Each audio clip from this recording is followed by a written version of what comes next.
Percy Yiptong, bonsoir. Merci d'être avec nous. Vous êtes l'une des figures de proue de ce mouvement de contestation. Bienvenue sur TV5 Monde.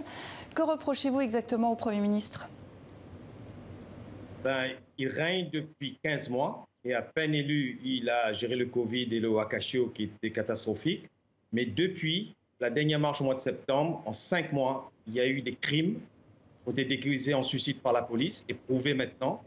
Il y a eu des scandales de corruption énormes du ministre du Commerce et le Premier ministre, il ignore le peuple et il n'en a rien à foutre alors que toute la majorité de la population, de toutes les couches sociales, de toutes les communautés veulent qu'il parte.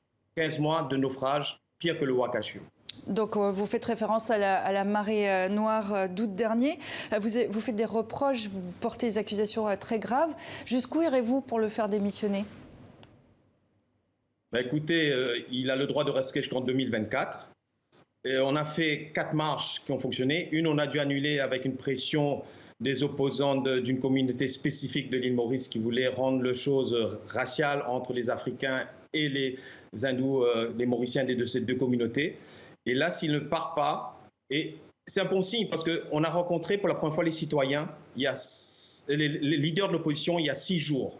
Jamais ils nous ont pris en compte, nous les citoyens. Et 2 jours après, 2 ministres démissionnent en l'espace de 5 jours.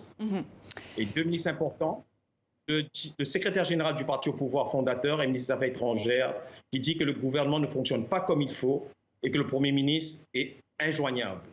Il a démissionné et le ministre du Commerce a démissionné aussi pour accusation de crime, et soupçon de crime et de corruption et d'emploi fictif. Et en comprenant que vous allez continuer à contester, Percy Yiptong, merci beaucoup d'avoir été avec nous depuis Port-Louis.